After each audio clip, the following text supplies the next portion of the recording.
Hey everybody out there, Chris, Mike here. and welcome to Dark Avenger Live. We have with us, as always, our good friend and co-host every 4 weeks, Dan. Dan, welcome back to the 4-week in shift. How's it going? So that's right, Dan's back for the next 4 weeks, unless schedule doesn't permit. Let schedule permit. And wait a minute, this is Dark Avenger Live, not Epic Rewind Live. And I got a few people, I mentioned this on the recent comic review or countdown show, and a few people are asking why. There were several reasons. I don't want to give all the reasons why we aren't doing Epic Rewind. Long story short, we've played a nice amount of games this month. We covered a lot of games this month. A lot of people were very busy this week, and let's put it this way. Brant and I said it on Zone 4. Not Zone 4, what did we say? I forgot what show we said it on. I think we said, no, it was Zone 4. This has been a very off month for live shows. It's a Podcast has been canceled and is being reformatted. Dark Avenger Live is now 3 weeks out of the month. Epic Rewind is still going to be the gaming podcast. We got Hall of Toys, which we did last week on Zone 4's YouTube channel. It was just everything was crazy off, so we're hoping that March, too. And that's what was throwing things off. So hopefully March will be better. Guys, I told you guys a lot's been going on. I said I was going to mention it in the haul, but we're doing this video first. We do have the comics. There will be a haul. It's a huge pile of books, and next week is my last full subbing week at work, so hopefully reviews won't be too late. I know the indie review should be on time. I don't know about the big two. It all depends on how fast we can read the books. But guys, things have been very crazy this month. I know that the reviews for the past couple of weeks have been late, and this week's are possibly going to be late. I took on a very hefty subbing schedule at work for the past 8 months now, going on one extra week because it's going to be the first week of March also. And that really held me back on doing a lot of the videos that I want to do. And let's not also forget, Tommy's around also. I want to spend time with my son at night, and being tired and prioritizing family and everything else first, that takes away from doing the videos that I want to do. Now, that doesn't mean I haven't been sitting back here and making up ideas and series that I'd like to do and I wanted to do since months ago. Unfortunately, because my schedule never went back to normal, I never was able to implement any of them. Now with my schedule finally, after 6 months of doing this, going back to normal, I'm going to start implementing a few of those. I know a lot of people are like, well, we haven't seen you that much on Comic Frontline, we haven't seen that many Brooklyn Boy videos, we haven't seen a lot on Frontline Gaming Zone yet. It all plays into, first of all, work and only having so many hours a night because I have to go to bed earlier, I wake up earlier, it's a long process. The good news is with that changing, and also the fact that I was doing a few other things, that now everything's easing up finally. I'll actually be able to get back to doing the videos I want. There'll be some new series for me on Comic Frontline. The review should be on time in the next 2 weeks. I'm going to mention all this again on the haul video. But I did make the proclamation at the beginning of the year that I really want to make a comic book. I want to make my comic finally. And I'm working on it. I'm working on that too. But that's going even slower than this. So hopefully now with my schedule going back to normal, with everything going back to normal, the live shows will be on the right weeks. Videos will be on time. Reviews will start coming back on Comic Frontline. New series for me will be coming on Comic Frontline. We already started Mystery Box Mayhem, and it's been a blast. I'm having a lot of fun doing all the Mystery Boxes. Dan, I don't know if you saw any of our Mystery Box Mayhem videos yet. Have you? I am behind on viewing videos. No, I didn't see the Mystery Box. I had seen some of the past ones, but not the latest one. Okay, gotcha. A lot of it was fun. I gotta admit, half of them disappointed me, half of them were really good this month. It was either really good or really bad, nothing in between, which is good. So I don't have to make any hard decisions on ratings. Yeah. So hopefully with everything easing up, I'll be able to get back to doing what I love doing, which is doing videos for you guys, doing live shows for you guys, impromptu live shows, and finally getting this book started because I really would like to have something for you guys sometime this year, even if it's only on Frontline Fiction. I want to do something when it comes to my writing. I haven't written a story in well over about 5 years, and sitting down to a blank page and putting words to, or it's hard to say writing words to ink, but finally putting down some work. It feels good. I missed it. I love writing, and anybody who's known me throughout the years knows I love writing. So, at least starting it, even though I haven't had time to really do much, it feels really good to be back into that again. So we'll see where this year goes. I don't want to give too much away. I don't want to promise things that might not happen. So let's just say I'm working on some stuff. But you guys are going to have to understand, one more week I have this hefty schedule. So if things are a little bit off, if there aren't as many videos as I'd like to do on Frontline or Frontline Gaming Zone, things will be getting back to finally, months later, normal soon. So I'm happy about that. Yep. It's been a crazy busy and very tiring ride, so I'm glad I'll actually be awake more when it comes to doing stuff. Yeah. So anyway, before we get into the show, I know Dan got some stuff in the mail today. Mike went to the store and we got some blind bag stuff and blind box stuff. Mike found the last Halo bag. Now I'm not gonna put this figure together. We have the lightning bolt box cutter opener of awesomeness this time. Kids, don't play with knives, but this knife does look cool. It's a lightning bolt. So Lightning bolt. let's see if we got anything new. If we didn't, I'm not gonna. Nope, we didn't. We got another one of the green soldiers. So if you want to put it together, Mike, you go ahead. Okay. We also got two of these guys. We got some Walking Dead Series 2 blind boxes. We got two of them. Here's the figures that you can get. The rarest one being a bloodied Michonne. I really am hoping for the glow-in-the-dark zombie. So, let's see what we got. I'm not going to need the box cutter of awesomeness, even though these are boxes, because these open pretty easily. I wanted to see what you And got. we're going into bag one. Okay. Okay, I'm feeling around. I feel a hat. Oh, I feel a hat. Could it be Rick? Could it be? It is! Oh, We got a Rick! Rick. Ah. I chose wisely. Rick! It's really nice. These are by Funko, by the way. And he doesn't stand up. That's great. Oh, that's nice. Is there a beard and stubble on that? Yes! There's a little bit of stubble. Okay, just making sure it wasn't a life-size Carl. Alright, last one. Oh, please give me something good. Alright, I'm taking it out. I'm feeling it. Okay. It has something sticking out. Oh, it could be. Let's see. Let's open the bag up. Is it who I think it is? It is! It's Daryl! Daryl! We got a Daryl. Oh my goodness. God! And he's got that scowl on his face. He's got that crossbow in it. That is Wow. really nice. Wow. And there were two left when I went to. Let's see. Daryl is. Oh, he's a 1 in 72. He is one of. Oh wait, no. Sorry, 2 of 24. Sorry. The bloodied Daryl is 1 in 72. I don't care if it's bloody or not. I honestly wanted the glow-in-the-dark zombie just for the glow-in-the-dark, but this is just as cool. So Very cool. we got Rick and we got Daryl. These are some really cool figures. Funko does a really good job with their art, but their paint, their models are good, but their paint, they paint all over the place. You couldn't see it? No, I said very detailed. It is very detailed, I will say that. Even with Daryl, he has the wings on his jacket. I had a funny feeling we were going to get down. I'm like saying, nah, probably not. I'm like saying, oh. These are really, really nice and detailed figures. And these are $5, by the way. So people lost out. Can Daryl stand? Daryl can stand! Rick cannot, but Daryl apparently can. Well, Daryl's awesome. Of course he stands. I'll let Rick lean on him with his big old hat. So I got this. So you want to show it, real? All right. Well, while we're doing that, Dan, you want to show what you got in the mail today? I know you're very happy.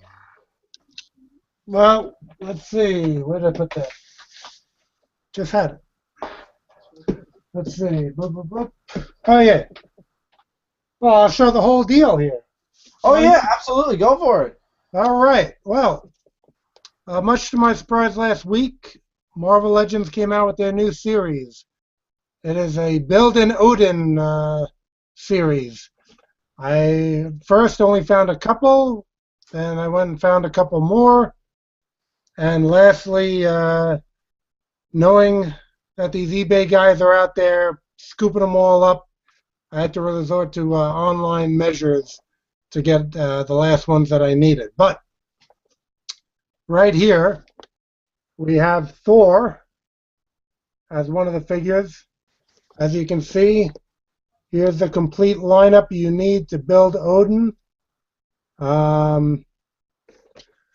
Sometimes, not in this series, sometimes I'll have two figures that are variants and they both have the same piece of the character. The only ones that have a similar piece are the two women, Captain Marvel and Scarlet Witch.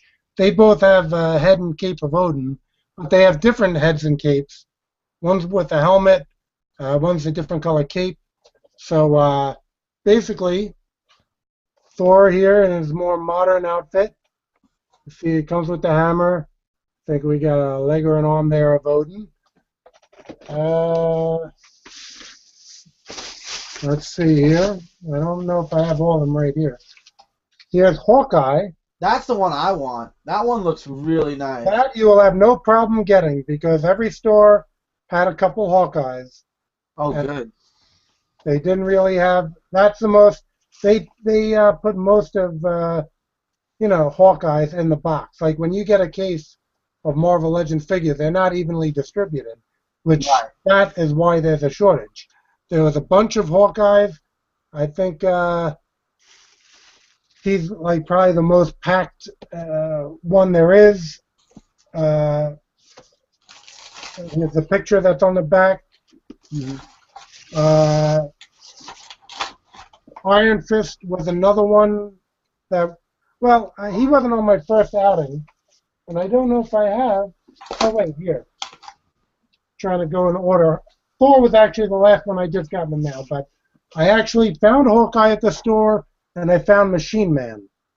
These were the two I found, and I saw them again at another store, so they are the popular ones that are just heavily boxed in the case. Right.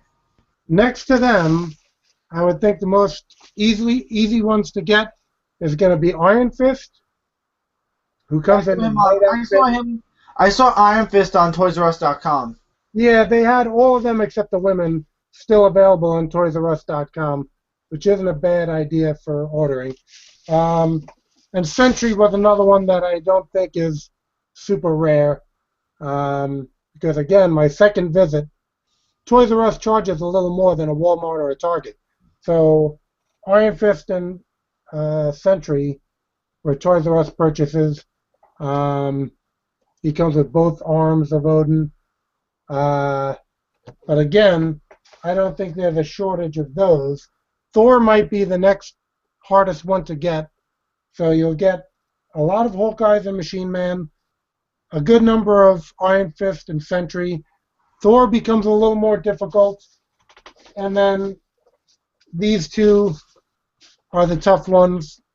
We got Scarlet Witch, which again has that Odin head. This is the one with the helmet. Probably the one I'll prefer to play with my figures. And Scarlet Witch also has some, you can see it clearly on the picture here, some hand gimmicks here to make it sell. And then also the other tough one to get, Captain Marvel. That's the one I wanted. That's the only one I wanted, honestly. Yeah, no, I hear you. I mean, they haven't done this outfit before. They did the Warbird outfit, or, Ms. Marvel, whatever you want to call her at the time. Mm-hmm. They did that outfit, but this is the first time that they did this outfit. So, and again, this comes with the Odin head that has no helmet. Actually, it comes with a cape. A mask. Yeah, the cape. Both Scarlet Witch and, what is this? A Scarlet Witch Well, Ms. Marvel has or Captain Marvel has a burgundy color cape. Scarlet Witch has a blue cape for Odin, but and I guess this has an axe for Odin as well. But you also get another head for Captain Marvel. You can see this masked head they have here as well. But for me, it's going to be the head without the mask. Yeah. I didn't like that's the helmet for when she's in space. I'm not a fan of that helmet either because I don't like the mohawk. I'm not a fan of the mohawk for Captain Marvel. Yeah, I could do with that. The Mohawk Storm, though, which is a Toys R Us exclusive, is impossible to find. And I can bet you it's $100 on eBay. Yeah, it's crazy. And, I just guess I'm not building a Jubilee. That'll be probably the first line of Marvel Legends that I didn't complete. But I just can't see paying that much. So, just as a quick review, again, we never got this costume for Captain Marvel. We did get a Warbird or Ms. Marvel. We did get a Scarlet Witch in the past. I think this mold seems to be a little better. We have a Sentry in the past, but he wasn't bulked up like this. So I don't know, with Sentry, I think Sentry in the entire line is my least favorite.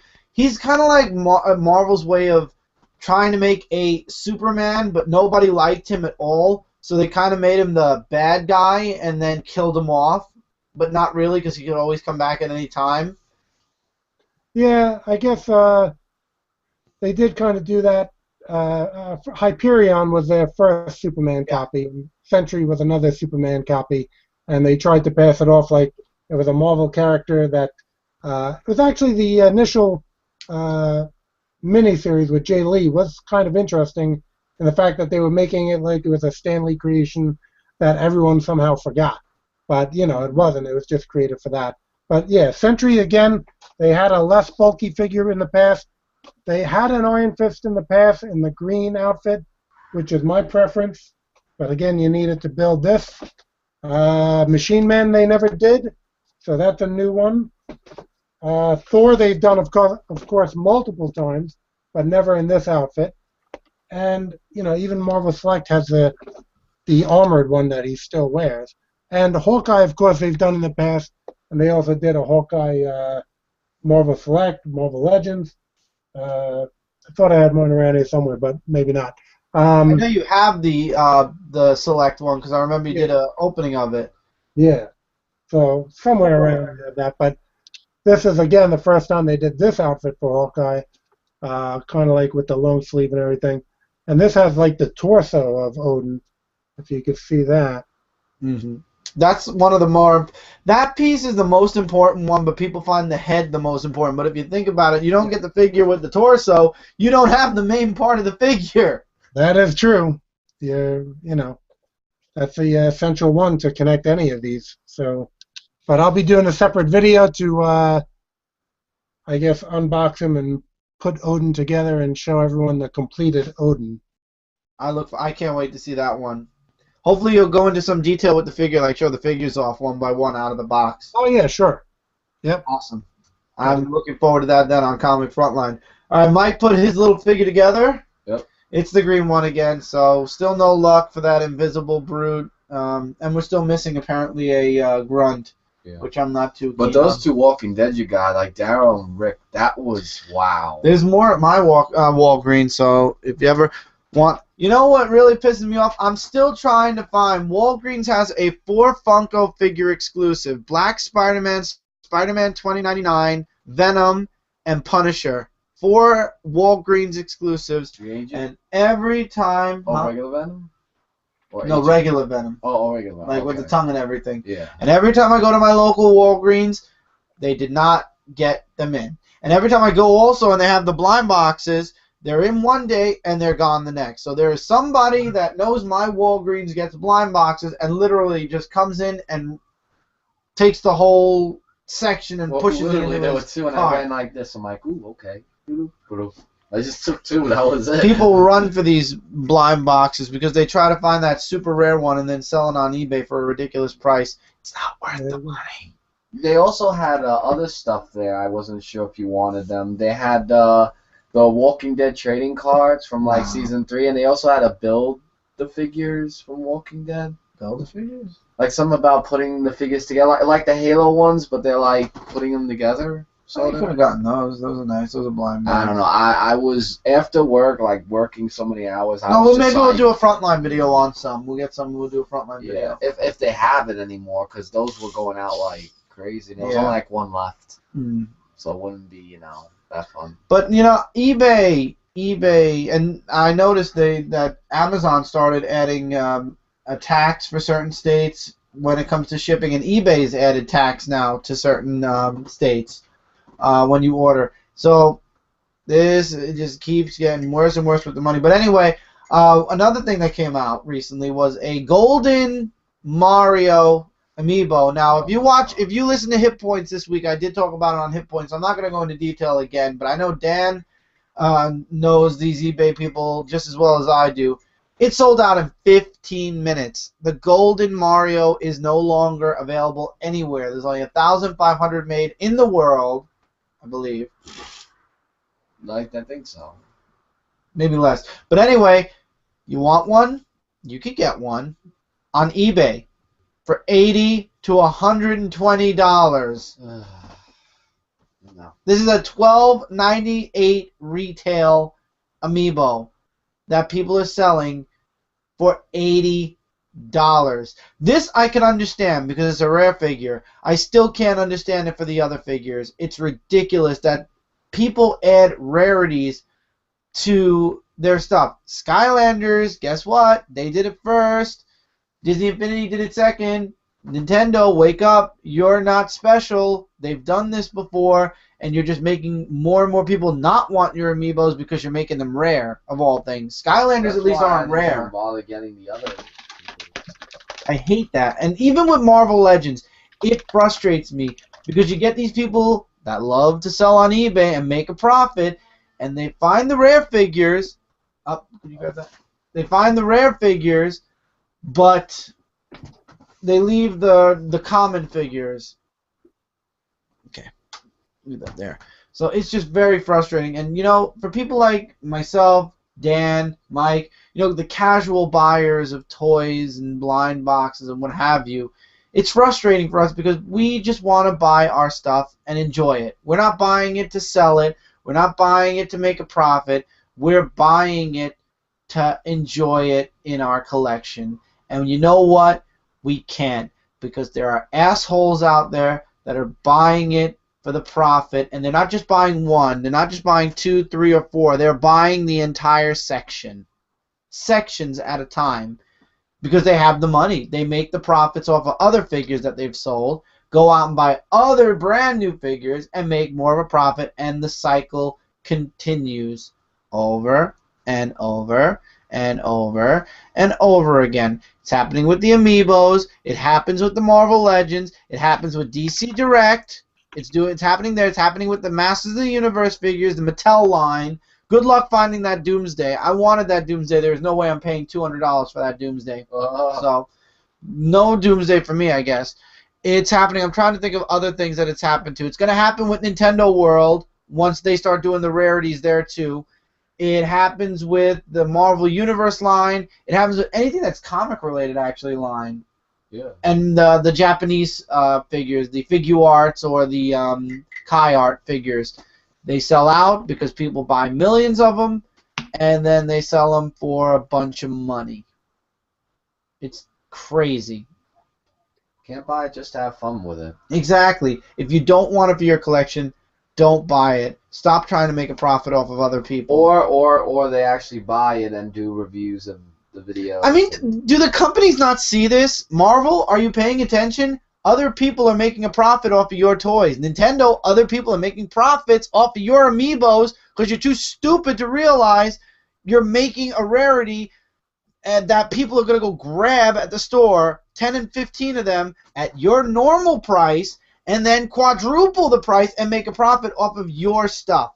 You're not making the profit, they are, because you're making something rarer than something else. Hello, McFly? McFly, are you there? Yeah, that's the only drawback really with eBay is the fact that that occurs now because, it used to be the store. I mean, the manufacturer, the store, you. Now it's the manufacturer, the store, the guy who buys it from the store, then you, another middleman uh, trying to squeeze profit out of it. And the only solution I could think of is if eBay had something about, not being able to sell currently released retail items. eBay's original intent, I believe, was just stuff that you had that you didn't want anymore, not really as a retail center. Maybe they had that planned in the beginning, but it just seems like again a dishonest thing for again someone who is doing this full time, which to me would mean that they're most likely, pulling some type of scam on a disability or something, that they're not at work and that they can just go to these stores full time, buy this stuff up, and then be making these auctions. Yeah, and it's amazing. People buy. If people were just smart enough. Now, I know I'm talking, and I'm one of the people that if I want something bad enough, I'll pay an extra $20 or $30. So I guess I am kind of fueling the problem in a way. Would I pay $100 and $200 extra? No, I would not pay $100 or $200 extra. But somebody who has the extra cash will. And that's where the problem begins. You get those 4 or 5 people that are willing to spend $100, $200, $300 on a figure that is out of stock or no longer in stores or rare, and that's what fuels these people on eBay to keep doing what they're doing, because there is, as they say, there was a saying once, there's a chump born every minute. And unfortunately, us consumers are being chumped out by the sellers. And it's really frustrating. And Dan, if you ever make a figure line for Argo 5, don't make a rare figure. No, be equally packed. Good. 5 of this, 5 of that, 5 of those. Everything's equally packed in the case. Awesome. Well, there's 5 figures, so figure maybe you can make Shazrath the Build-A-Figure.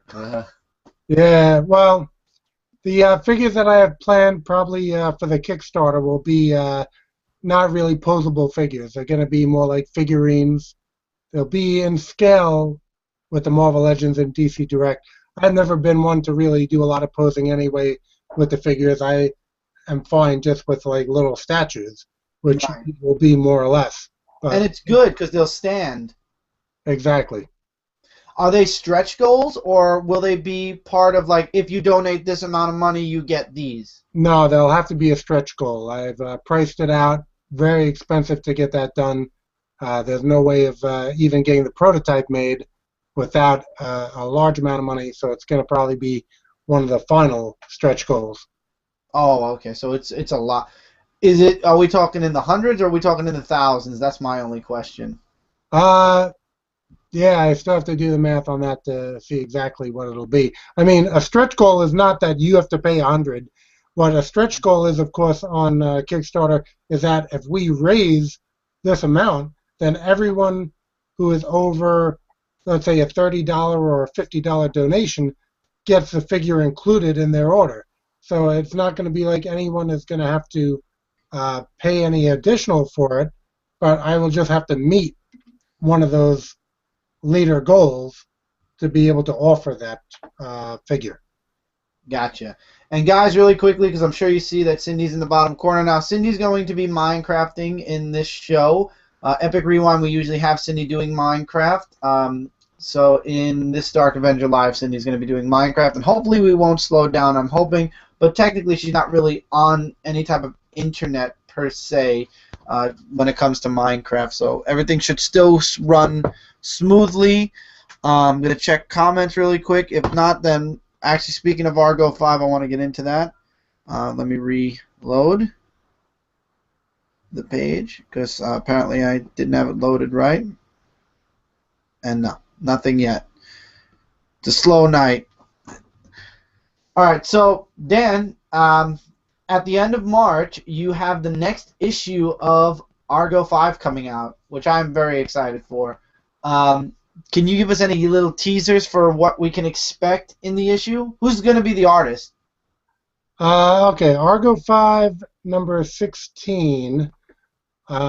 We are going to have cover art by Mario Gully.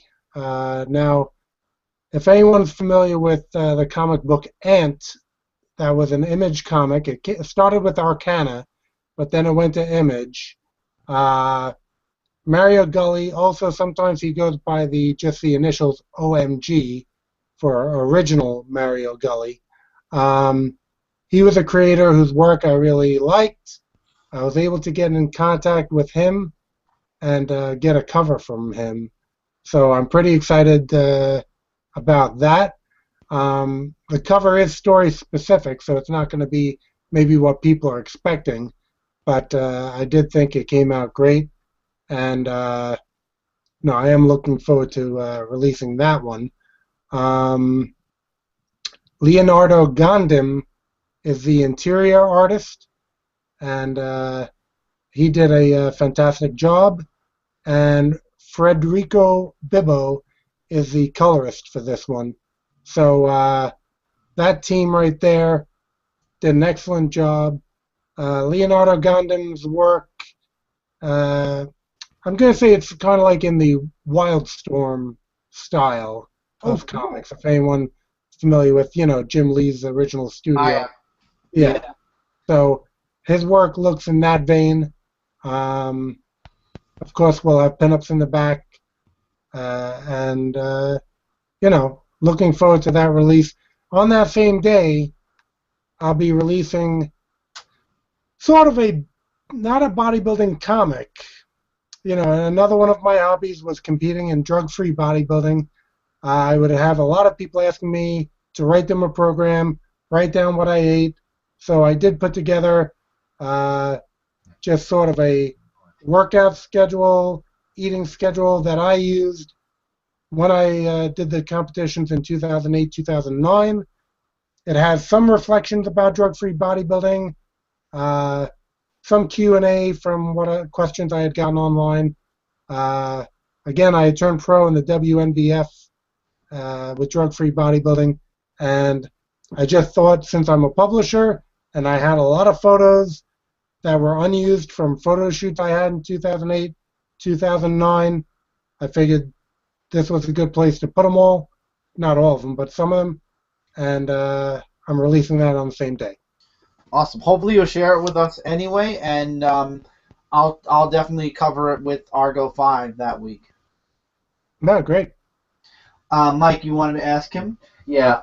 Quick question. Is there any news or a tentative date of when the next Sorority of Power will be coming out? And if there is, can you give a little teaser about that, or? Well, Bill Mouse, our regular series artist, is at work on a Sorority of Power issue.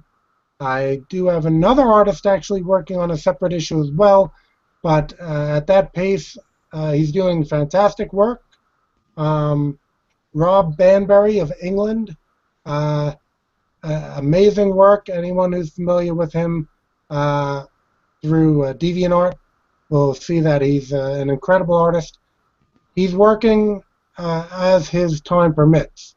So I do believe Bill Mouse will be the next issue. And we will have a guest star in that issue that I will not disclose at this time, but it is from the Argo Comics universe. Ooh. So Bill is turning in pages. They are looking fantastic. They are going to Giuseppe Pica, who has been coloring Bill's work on Sorority of Power, and that combination for me is a fantastic combination, and I love seeing the pages come in. Bill actually is this coming Wednesday, not the Wednesday that just passed, next week. His comic he drew, Cheerleaders versus Zombies, what was it, Irish or St. Patrick's Day special is coming out, and we got the pleasure of checking it out earlier. We were reviewing it, and his artwork is really good in that issue. Absolutely. I will say that. So if you didn't check it out, if you want to check it out, guys, It's coming out of Zenoscope next week. It's Cheerleaders versus Zombies, St. Patrick's Day special. It's $3.99. But Dan, I'm really glad you're moving forward with Argo 5. I feel like it's been forever since I read an Argo 5, even though it was a couple of weeks ago, and I'm really excited to continue forward with the series. And I hope the Kickstarter is for what? For the collection where you're going to be doing it for, right? The trade paperback. The trade paperback from issue 0 to 5. So that'll be 6 issues altogether. Some pinups by some really well-known comic book artists. So yeah, I'm just getting all the particulars worked out for that Kickstarter, and then of course we'll announce when that's a go. I have a question. Are one of the stretch goals if you make enough to move it from a trade paperback to a hardcover? In my own reading preference, I usually prefer trade paperbacks, but I'm not against doing a hardcover as well, to have that option if people want it. So, yeah, we may be looking at a hardcover. Sweet. Personally, I agree with you. When it comes to my collection, I'm looking at it now. The only hardcovers I have are the books that didn't give me the option to have softcover. So 90% of my books are softcover, and I would say the rest is all hardcover. But for the most part, I do also prefer softcovers, unless it's like the big omnibus books. I agree that those softcover omnibus weigh a ton. Like, I remember trying to wrap it as a Christmas gift, and I was like lifting up like a bunch of stuff in it. Well, those omnibuses that I have, they are trade paperbacks. I have 2 Invincible ones and 2 Walking Dead ones, and both of those are softcover for me. But the hardcover, my real problem is usually I don't like the dust jacket, because that's always seems to get easily torn. Some hardcovers have it, printed right on the hardcover. That I prefer, if I end up going that way. It's all about the numbers, of course. What's affordable for people. I don't want to have just some crazy amount. Of course, stretch goals takes that out of the equation, and the fact that it only gets done that way if we reach a certain amount. But I'm just want to make sure that anyone who prefers a softcover might have that available. So I'm not sure about that. And Cindy, really quickly, you're good. Don't change it now. I've been trying to help Cindy get the Minecraft. You're good, Cindy. Don't touch anything. Okay. So I'm excited. So when is the target for the Kickstarter again? Or you don't have a date exactly yet? Yeah, I'm not sure the exact date. It's I'm doing the research to make sure all the bases are covered. I've heard horror stories of people miscalculating international shipping and this and that.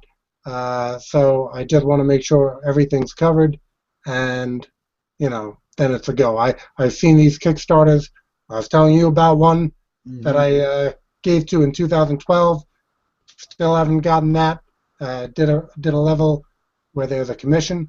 At least for my books, it's a trade paperback of 0 to 6. It's all done. It's not going to be like you're waiting to see if I can get this done. Right. It's done already. It's just a fact of the matter is, to get this collection, if I was going to use my normal printer, it's going to be too expensive for people. So I have to go with my comics right now print on demand. I'm going to have to go with a print run, which means, unlike print on demand, I'm going to have a load of money to lay out. That's why instead of just printing it up and putting it out, that's why I'm going with Kickstarter, because to raise those funds so that I can get this collection out at an affordable price for everyone to be able to get it. So if you succeed in the Kickstarter, that means you're going to be getting the trade paperbacks to sell, or that means you'll be able to have the trade paperbacks for distributors to sell? Well, no. When you do a Kickstarter, an individual will pledge, let's say, $25 for the trade paperback. Right. And then if I get, let's say, 500 orders, I get that printer to, print up 500. Oh, okay. So it's not going to be like so. But when the Kickstarter is over, will it be available for other people who didn't fund the Kickstarter? Well, the Kickstarter edition will not. Okay. So there will have to be, usually what people will do is they'll have certain bonuses that are only through a Kickstarter. Let's say a special cover. Right. Let's say a print. I do have a cover already in mind that is already done by a well-known artist from Marvel and DC. So I do have a cover for that. That were I to put out another edition, I'm thinking I would probably not use that cover again.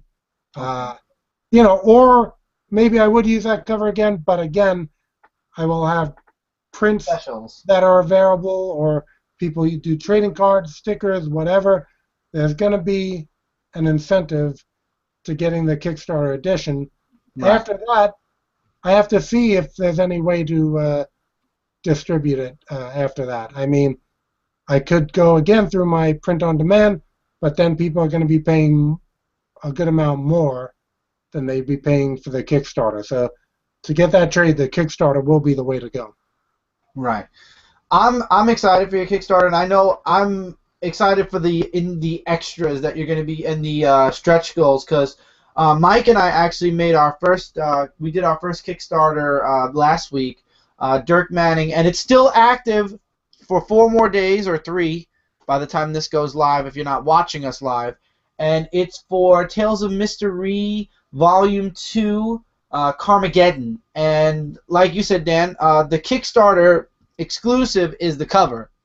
The cover is a Kickstarter exclusive, and he's reached almost all of his stretch goals, and I think by the time the Kickstarter is done, he'll have only missed one, his last one, which is a glow-in-the-dark cover, and I was so sad when I saw that that was the last one, because I don't know if he'll make it. I'm praying every day that he makes it. I want a glow-in-the-dark cover.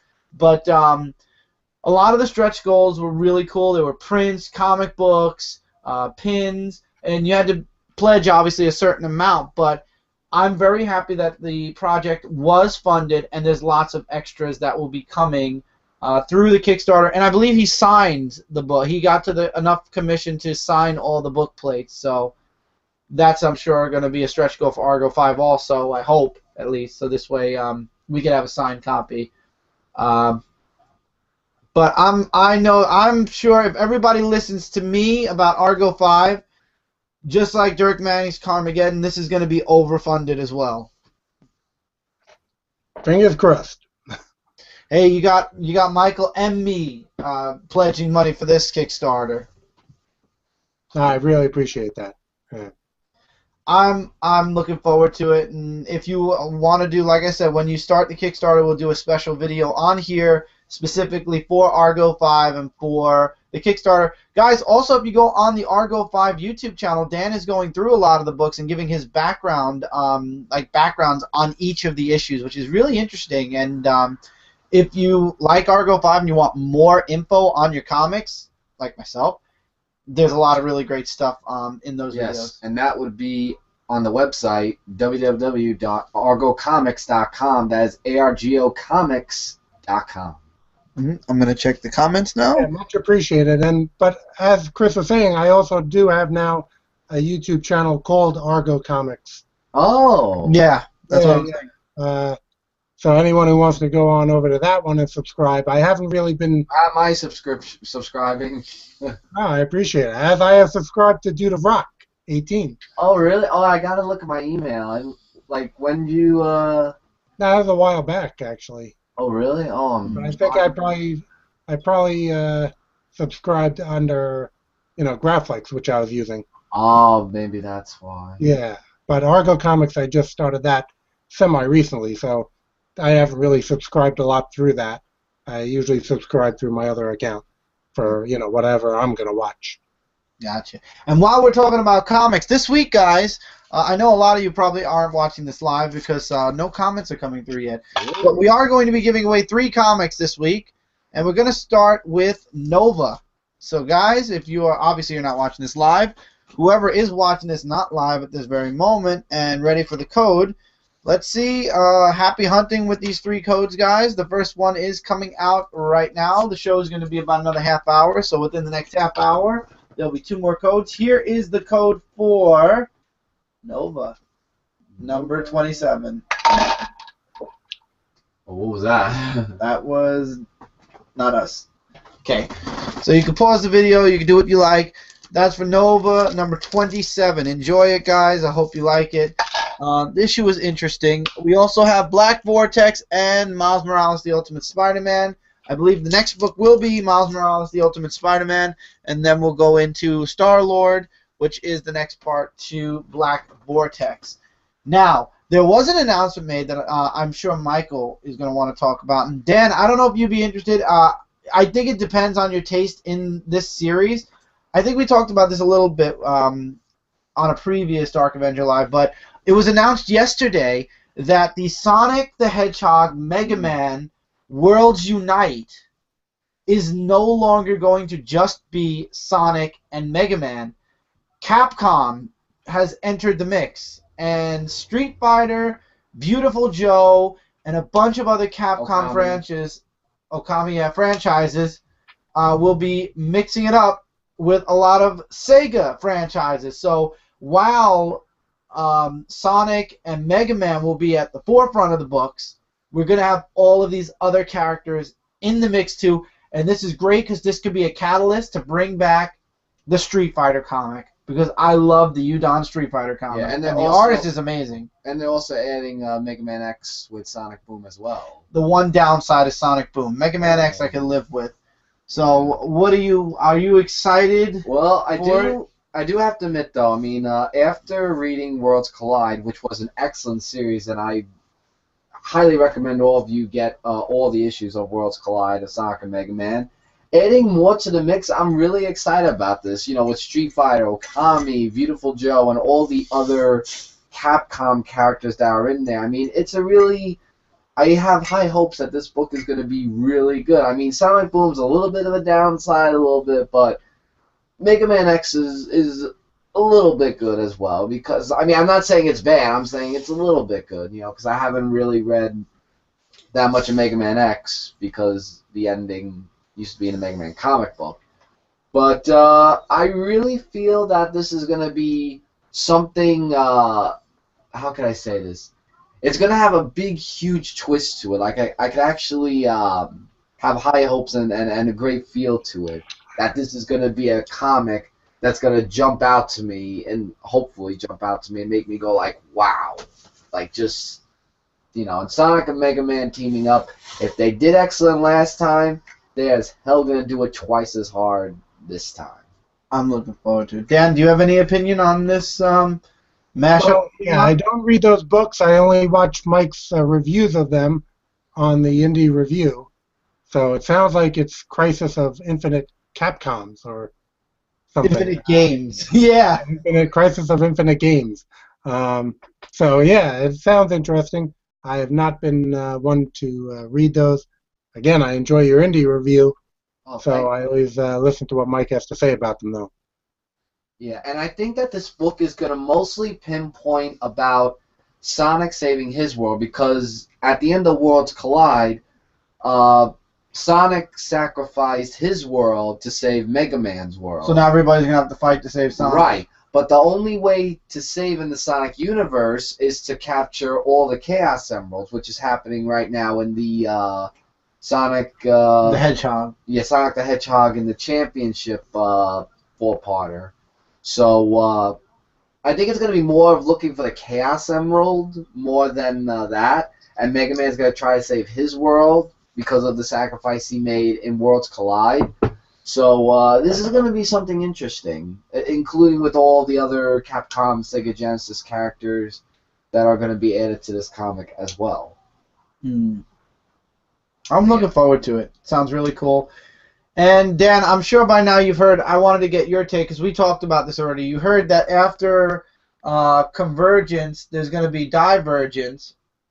And obviously the New 52 universe is going to be continuing. It's just no longer going to go under the title New 52. It's going to be DC Universe. What's your opinion on that? Well, yeah, it seems like they're scrambling the eggs up pretty good, hoping to just, continue with the pre-New 52 characters in some form when all is said and done. I know Marvel's doing a similar thing where we're going to have a whole mishmash of characters when it's all done. So, as I said in a lot of my haul videos, I'm kind of going to trades a little bit because these characters are kind of losing their meaning by doing all this rebooting and rebooting. And changing. Yeah, I agree.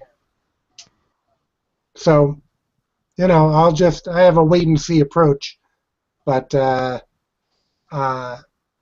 I'm just at this point with Marvel and DC. I'm more interested in who's doing the art. I don't, like so much chaos within the stories. I'd rather just follow the artist whose work I love at this point, and hope that the story is decent enough. I agree with you, Dan. Everything lately's been event. I mean, Marvel's been known for event. So we won't even go into Marvel. Marvel just wants to make more money now with their $5 issues that will be coming out during May with Battle World and Secret Wars and whatnot. So Marvel's going to be looking to try to make a humongous profit starting May with their big event of the year, so to speak. But DC... it's just now all of a sudden DC is also focusing on events, and the 3 weekly series, which now basically matter about as much as a regular issue does, they're just going to be erased anyway. Future's End is leading into Convergence, and then once Convergence is over, we're going right back to the DC universe that we are in now. So what's the difference? What's the point of Future's End if all it was doing was showing us that there is a possible dark future in store for all the New 52, or DCU, I should say, universe, but now instead of it being a definite future, it's a possible future. We don't even know yet what Convergence will do. Maybe the future will be unknown again. I know Batman Beyond's getting a series after Convergence, so maybe that'll give us a little bit of light into the situation with DC, the New 52, or the new DCU in the future. I don't know, but I'm telling you, they should have just left it alone. I got used to the New 52 universe. They should have just had an event and got rid of the New 52. No, they have to bring back the old DC universe again, just so that I can remember why I hated the New 52 universe when it started, and basically dropped 90% of my comic books. But Marvel and DC both are going to be headlong in May in events. DC being Convergence or Divergence at this point, and Marvel being Secret Wars and leading into Battle World. And books are going to be buffed up in price. Books are going to be plentiful, especially from Marvel. There's going to be a ton of new books. And DC is looking to push 49 titles altogether instead of 52, which is less than what we've been getting right now, and obviously less that Mike and I are interested in. But I'll tell you the truth, I feel like all the books at this point, it's just they all play off of the events, and that's it. I'm going to be very picky and choosy what I read physically and what I'm going to start reading digitally, because it's becoming too much. Even you've noticed. Michael started paying for his comics in what do you call it? In the New 52 era? Yeah, around then. I'm trying to think, it was about 2 or 3 years ago. No, you started paying for your own comics. I was paying for comics that was right like then. A year ago about. Actually. And unfortunately, now he's paying double what he was paying before, and that's because of the price raises, the amount of books that are out now that he's interested in, and then he's disappointed in half of them. No, not only that, and then disappointed that they get canceled, and then it starts to suck for it to get canceled. And that's what's really infuriating me as well. Like, let me just, if you don't mind. Go ahead, no. Like, I enjoy reading my books, and there are times where some of the stories I don't like, and I discussed about this last week on the Dark Avenger Live. The only thing that disappoints me is that I put so much money in my investment to reading these books and loving the comic book, because if I'm buying more, then that means that I'm really enjoying the story. Then I'm hearing that it gets canceled. It's like I spend like so much to read a comic book that I liked reading, and then all of a sudden it just gets canceled. And that's like, it's like, you know how when you build something, it's like building blocks. You build up a really cool building block that you thought you could never build. And one little thing comes in, like whether it be a ball or something, that comes in, knocks off all the blocks, and then they all fall down after you did so much of that hard work. That's what I feel is this example of me buying the comic books and then just seeing it just get canceled for whether people aren't buying them as well. Yeah, but my problem is, and I agree with you 100%, my problem is everything's playing into events. A good example, okay? The indie books, which I find myself delving very, very deeply into now. They don't play off of events. They don't have ramifications from an event. They just give us a really good story. Invincible, Argo 5, Mystery, Birthright, Saga. These are all books that play into just their title. There are no ramifications from other series. There's no what am I looking to explain? Like, there's not a major event happening in Image or IDW or somewhere that will impact Saga and change the characters forever. There's no reboot threat that's coming because of an event going on in the company. Argo 5 will remain Argo 5 unless an event happens in Argo 5. Perfect example. Not if something happens in Sorority of Power, so to speak. So that's why I'm really loving the indie books and why I really enjoy Argo 5, because it gives me... Dan, if you've done anything with Argo 5, you definitely give me the classic comic feel that I got when I started reading comic books, because your book focuses on just that. Your book, and that's it. And you don't look to make events. You don't look to do above and beyond, earth-shattering, worlds collide, explosive nonsense. You just look to deliver a good story with your team of characters and nothing more. And I feel that's why your book delivers, why your book speaks to me, and why I love it so much, because it doesn't focus on ridiculous events. Well, I think some of the best stories out there was Will Eisner's Spirit. And Spirit really had its cast of characters. He didn't really have to, like, cross over anywhere or have some big apocalypse. And that's a man who just did stories that had a lot of heart. That's what Will Eisner had in those stories. He had heart, something that resonated with you, and it wasn't just all driven by outlandish things happening, you know, to renovate the universe every time. It was just character-driven, story-driven, both at the same time. Sometimes people saying, is it story-driven, is it character-driven? Spirit accomplished both at the same time, because that's what real writing is all about. Exactly. And when I was writing, back when I was a kid, I never thought of what major event am I going to do in my books, because I had multiple stories going on. I had a whole universe I was writing, just like Dan, who had the anthology opened up a world of Argo, and eventually, hopefully, there'll be multiple titles coming out from Argo Comics with multiple teams and stuff like that. I'm sorry, Dan, were you going to say something? No. Okay. I'm hoping that there'll be more. You know, there'll be Argo 5, there'll be, you know, oh God, it left me. America. Team North America or Team South America? Yeah, we got Team North America, Death Squad, Paladins. The Paladins definitely should get a really an awesome series to follow also. Actually, the Havoc Patrol was very popular. That's why I did the Patrol. Yeah. one shot. Mm-hmm. The one shot was really good. It was basically the whole collection of the Havoc Patrol from the anthology, right? Yes, exactly. It was an Even excellent. Law and Order was pretty popular. So Mhm. people right. asked, "Is there going to be another Law and Order?" And at this point, it's just driven by if there's enough demand and enough sales on anything.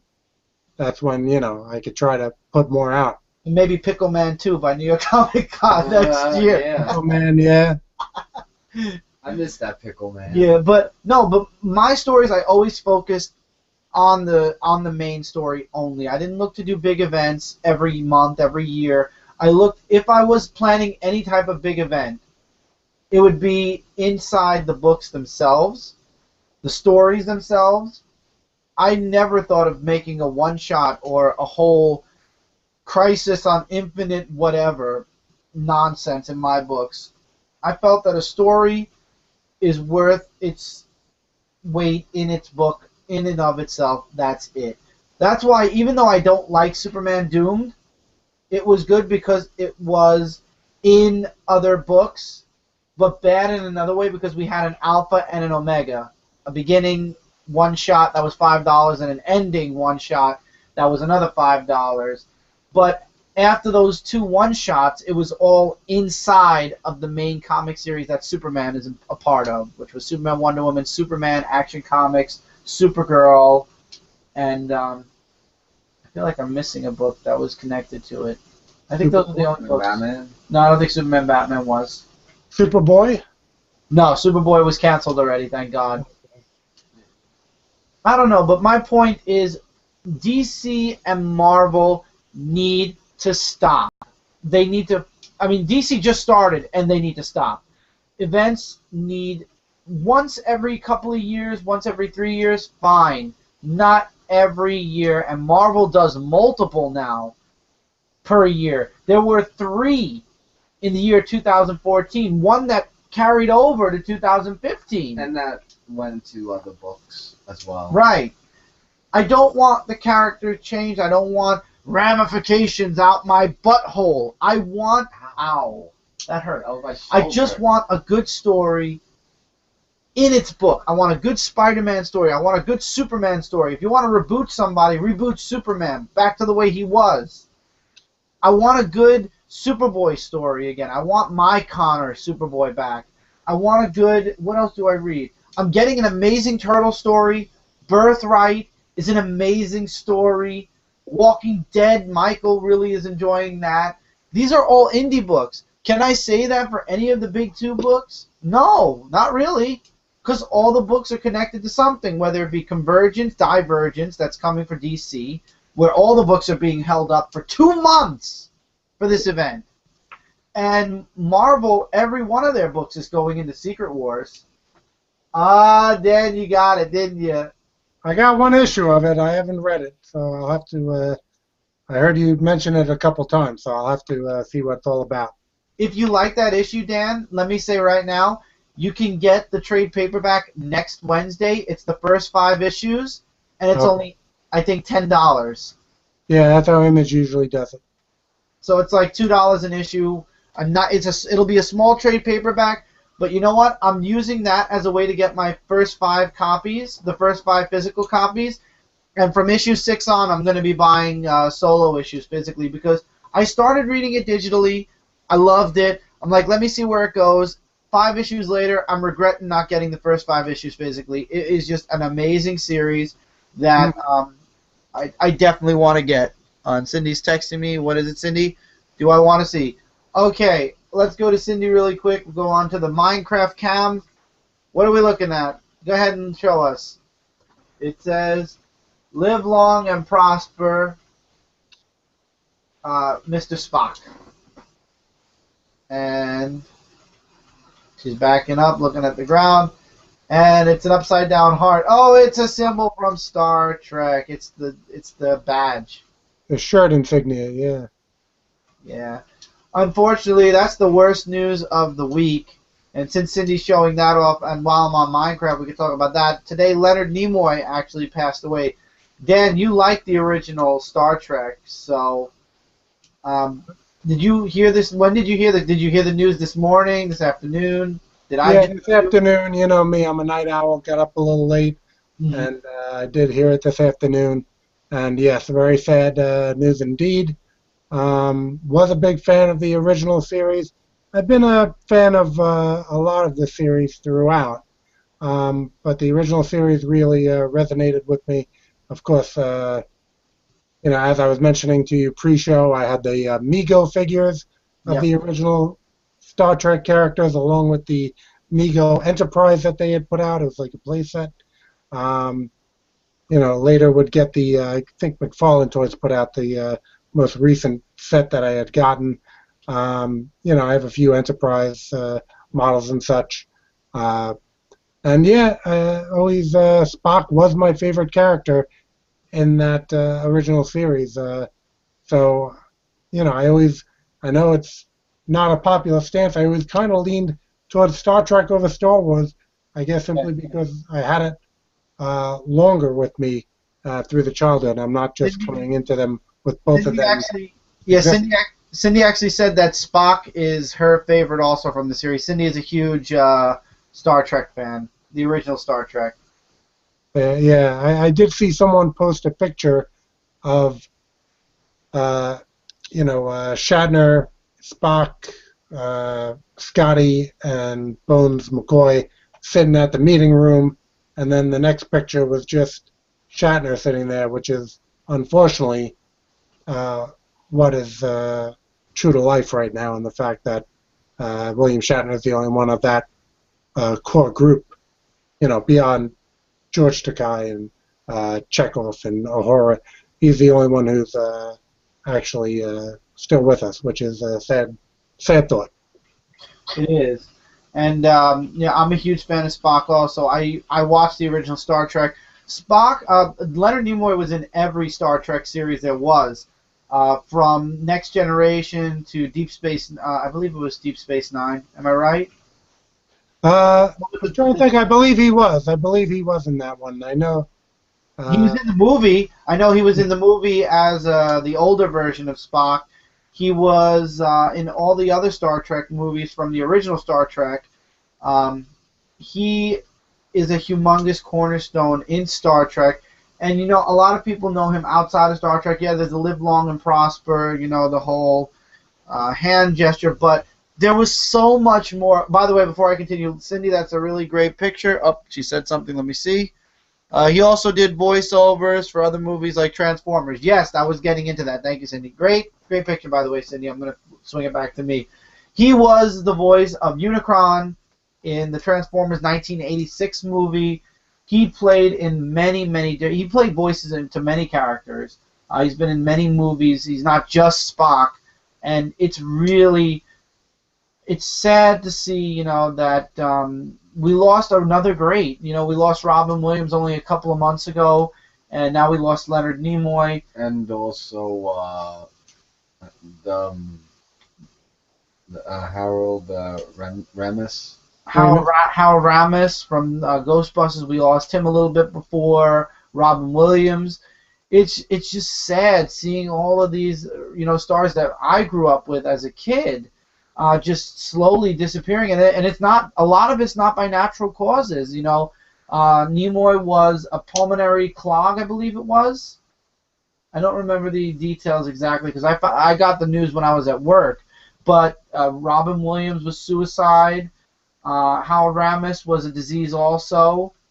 It's really sad just watching. You just sit back and the next day you find out somebody else you used to watch on TV or in the movies died, and it's horrible. And it's Leonard Nimoy. When I heard, my first reaction was slamming my hand on the table because I thought he died because of the heart attack he had a couple of days ago, and it turns out he died from something completely different, but still related. And words cannot describe the feeling, when you lose. Even if you don't know the person in person, you'd be surprised how movies and TV impact your life when you know that person is no longer alive in the world somewhere, and it really just, it's wow. It's sad. It's very sad, and condolences obviously to the Nimoy family, and the close friends. I'm sure William Shatner's, really, because they were, from what I heard, they were frenemies for a while, and then they became really good friends in the end. And what it reminds me of? Futurama. Remember that episode where they went and they found the entire original Star Trek crew? And Yeah. Leonard He Nimoy. was always in the head, the jars in the head. He was one of them. Yeah. And Leonard Nimoy did the voice of Spock, or himself, honestly. Yeah. Today is a very sad day, for Star Trek fans, for Leonard Nimoy fans in general. It's a very sad day, and we've lost so many greats within the past couple of years. It's not even funny. I'm gonna go check for comments. We have one comment. Oh no, sorry, we do not have one comment. That was me posting about this. Okay. We don't have any comments yet. Oh, well, I don't have internet either, so that definitely could be why. Oh, we have a lot of comments. I'm sorry. Wow. Hold on. Jeremy, hey guys, how are you doing tonight? Jeremy, it's good to see you. Really great. We're doing good. We talked about a bunch of things. Actually, once we get through these comments, we're going to do the second book. Nick has a few questions. Nick's here. Hi guys. Hi Nick. Have you guys thought of doing a cover of the week for some of the comic companies? No. I'm not going to go into like cover of the week because honestly there are a lot of covers I like, and with DC we buy a lot of the variants that they do every month now, and Marvel, if there's a Scotty Young variant I usually get those, so honestly it would be unfair because most of the time it would be a variant. Leonard Nimoy's voice, Galvatron, Orson Welles' voice, and Unicron in the Transformers movie. Thank you. Nick got us the list of a few of his voiceovers. But yeah. All right. Next book. Whoop. Oh, there went that. And it's going to be Miles Morales, The Ultimate Spider-Man. So let's see what code you guys will have. So, happy try, guys. Here we go. Miles Morales, Ultimate Spider-Man, issue number 10 code. Pause the video, grab the code, enjoy yourselves. Marvel, thank you so much for giving me a reason to have these codes in my book now, because for a long time I was saying I didn't need these digital codes, but now my wonderful viewers out there can enjoy comic books through my live show, so thank you, Marvel. This is the reverse of eBay. I'm giving stuff away for free instead of charging people more money for it later.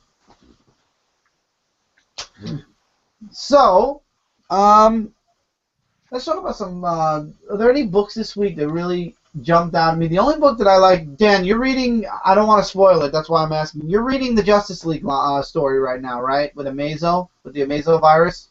Yeah, I flipped through them all, so there's no spoiling for me. I always flip through them, even if I'm not up to date on reading them. Gotcha. Okay, so then we could talk about it a bit. Justice League was by far my favorite book of the week last week. Now, I'm not talking about the books that came out this Wednesday. We just got those, and we're going to do the whole video tonight, which hopefully I'll upload tonight instead of tomorrow like I did last week. But I already explained at the beginning of the live show that life right now is very hectic. Tomic was sick, actually, the beginning of this week. Yep, that's the issue. Let me show. Yep, that's the issue. Number 39. Yep. And Tommy was sick last week and the beginning of this week. I was sick the weeks prior. Everything is quiet, so hopefully maybe this week everything will be okay to do videos at least on time a little bit. But anyway, Justice League by far was my favorite book of the week. I like the conclusion. I like the ending with Green Lantern showing up at the end. He's going to be like the mentor for Power Ring possibly. And the next issue, which is the last weekly, the last monthly book for Justice League until after Convergence, it's a prequel to the Darkseid Wars, which is going to be Darkseid versus the Monitor. Hey, maybe September they'll bring the old DC Universe back. Let's all hope. I doubt it, but what the hell. Might as well dream, right? Because at this point, I don't know what the hell DC is doing. I don't like either company most of the time anymore because Battle World has me really worried. And DC, well, you see how me and Dan talk about all of our characters being changed in some shape or form that we don't like, so happy reading, everybody. I am liking Spider-Man, though. I thought that the Spider-Verse story was kind of average, and the ending was kind of I know what do you call it? The post Spider-Verse book is out this week. The Ramifications or whatever is out, and I have the book, and the cover's awesome, by the way. I'll jump into that probably later on tonight after the haul video, but I did flip through it myself, and it looks really cool. We got Spider-Man versus Doc Ock Spidey finally, and we find out who the Master Weaver is, and Dan was right.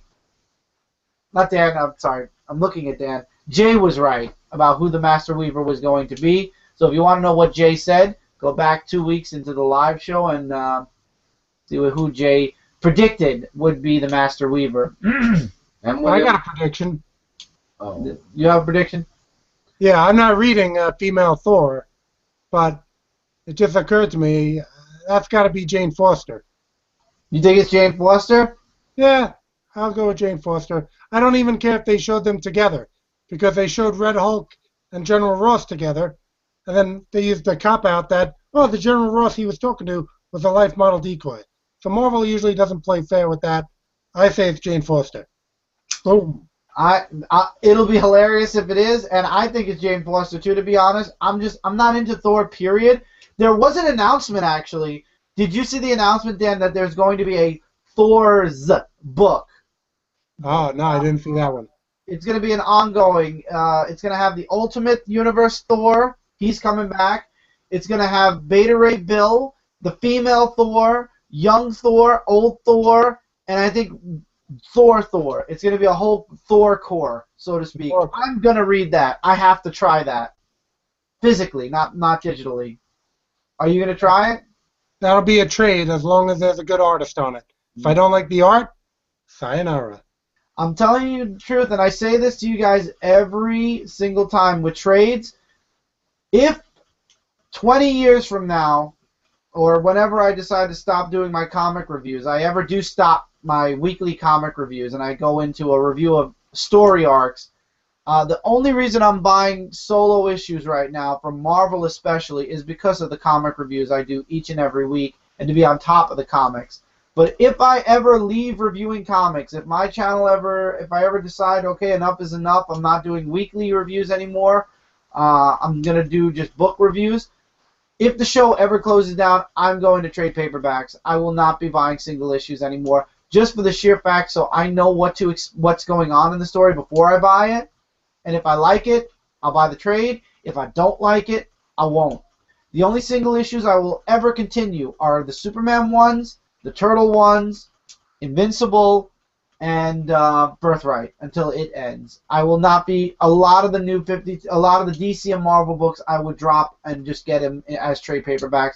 That's what a lot of people are doing. Dan's way of thinking is actually the best way, in my opinion, as long as you're okay waiting a couple of months, because it gives you time to figure out if you want the series, if it's something you'll like, and you can check out some reviews on the individual books. And if it looks bad, if it sounds bad, if it's getting very low stars, at least you have the opportunity to just skip out on the book. Yeah, I was about to say that there was one book that actually disappointed me from last week. Oh, I'm surprised. Well, to you're probably not, because the book that I've been reading all these weeks, Iron Fist: Living Weapon. Well, let me ask Dan. Have you been reading the Iron Fist: Living Weapon, or? No, I hear good things about it. So Yeah, like I've read like a bunch of issues of it where the issue was good, but then there were other people who thought differently.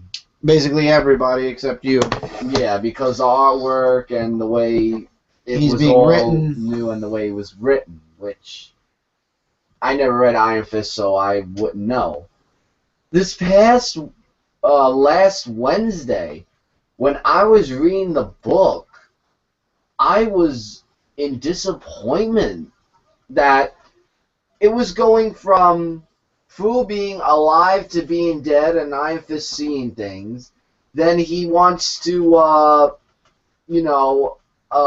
avenge his master's death by, I believe, finding out who the killer was or something like that, and seeing his father. Like, I can't even remember, because when I read the book, it was like all over the place. When I was done reading, I had to put down the book and look through it again, and I was trying to understand the book, and I was saying, what the hell was I reading? Like, what was I reading an Iron Fist book that I have been paying all my money for, or have I read Disappointment? Yeah, Mike was very disappointed with this. I just That's don't the believe shit. it. I mean, all the weeks when they said that it was bad, I said it was good. If they said that it was bad this past Wednesday, I think everybody for once, dropped I it would except agree. you. Yeah, Well, that's because it's getting canceled. I want to finish the run and see how, you know, I'm a completionist. I mean, that's a there's only habit. 3 issues left. What's the point of Yes. not? I'm a completionist, so I mean, if it was ongoing more like for months and months and months, I would have just gave the last issue a try, and if that would have helped me out, I do 2 strikes, and then that's it. Right. See, I'm usually disappointed by a lot of Marvel and DC stories, so that's where I go art-based, and then even if it's a bad story, I end up at least having nice art to look at. Yeah. Yeah, Yeah, it's but true. just the Some sto- stories are really bad. Like there were a few stories I read from DC that were bad, but the artwork was just gorgeous. Yeah, I mean, the only thing that I look into when I read a comic book is just the story. I mean, artwork I could try to overlook if it's not that bad. Like, there are some arts I saw in the past I like puke art a little bit. But then I just look at the story, because if the story interests me and if it's going in a certain right If it's a direction, lightning bolt, yeah, shocking. Shazam! Shazam! This way. yeah. And if the story is interesting, I will definitely, you know, pick up more of the issues and see how it is. Because that's what I look with mostly, the story. Because if it's good story that interests me and grasps me, then I will buy it. I just don't usually find that in Marvel and DC. The last things I read 4 Saga trades. I read 2 Manifest Destiny trades. I read Essex County, and I'm reading some Love and Rockets. These are not art-based things. You know, there's good art in them, but they are not art-based selections. They are story-based selections. If Marvel and DC can give me stuff like that, quality stories like that, then I'd be more than happy to, you know, excuse some poor art. But just for my money, what they've been giving just hasn't been that same quality. And again, going back to Eisner, some stories that have some heart and a good story, solid composition behind it. They've been event-driven, and that's where they've been kind of losing out. I agree, and that it just brings us right back to events versus just good storytelling, and that's why I would love to get that trade paperback. Maybe we will at some point for Saga. There's a big, it's like an omnibus, but it's not. It's the first 2 volumes together of Saga. You have that one, Dan, or did you get? No, I saw that, but I already bought the 4 trades, so I didn't feel I needed it. It's a hardcover. I saw it at my comic store. It's sitting there, but. Yeah, I'm fine with trades. As I said, I'm not that big on hardcovers anyway. Yeah, and you already have the 4 trades, so it really doesn't make sense to get a hardcover too. Yeah, Invincible is one that I'm only reading through compendiums, so I'm waiting for them to get enough to get a 3rd compendium together for Invincible. So yeah, I bought the first 2, read the first 2, waiting for the 3rd compendium. I want to get the first 2 because the first 2 will lead me into right where I started buying the individual issues. So I'm hoping at some point to be able to get those also. And I want to get we're getting the Walking Dead as trade paperback. At some point, Mike's going to continue that Walking Dead trade paperback review series that he's doing. But Saga, I got the first volume. I missed a lot of the second because I started doing it digitally instead of physically. Now I want my physical copies, so I want to get it through that book, and then I'm going to start buying the physical issues again. Now, the trade paperback ends at Volume 2, and I believe Volume 3 just started next week. It just starts next week, so I might get the trade and the book. We'll see. We'll see. Yeah, I have the first 4 trades of that. So, I don't know what to say when it comes to the big 2 anymore. I just wish they'd just sit down, obviously not together, just in their own offices, and say, you know what? We need to relax a bit. We've got good Marvel has great movies lined up, great movies that have come out, great movies that will be coming out soon. We don't need events in their books right now. They can chill for a while, relax, do events in your series, not around your series that will impact all your series. DC, you need to sit down and think about what you want to do with your entire franchise, because while you still have fans of the new DCU, which is what I'm going to call it from now on, you've lost a lot of fans because we want our old DCU back, or we want a piece of it back somehow. The best idea, you had the chance with Convergence to come back and say, okay, half of our titles will be new DCU, half of our titles will be classic DCU. You had that opportunity. You had that chance. And what did you do? You said, okay, the new 52 title's gone. We're not doing 52 titles anymore. We're giving you 49 titles. It takes place in the new DCU, and that's it. And we're going to continue forward. Really? Really? What are you waiting for, September maybe? To do a big month event? You know, with those single issues that have the holograms on it? 3D covers. That's holograms, 3D covers, whatever. Seriously, you're losing sales. Marvel's beating you out several months. Marvel has beat DC so in several months. I haven't seen the statistics in a while, but when I was checking them out, Marvel was winning. And it could also be because Marvel is greedy. Marvel wants this. Instead of giving us good, solid issues, they just keep raising the price of their comics. $5 is now their big thing. Especially in May, a lot of their single issues are $5. Their new ongoings or Secret Wars books are $5. Spider-Verse is $5 in May. Really, Marvel? And renumbering. And their biggest reason for the price up, that little thing right there that says free digital code, which, by the way, here's the last book of the week. And it's continuing Black Vortex. It is Star-Lord with the cover misleading. Star-Lord issue number 9, Black Vortex chapter 3. And here is your code.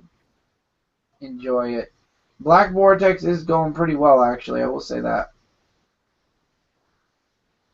There you go.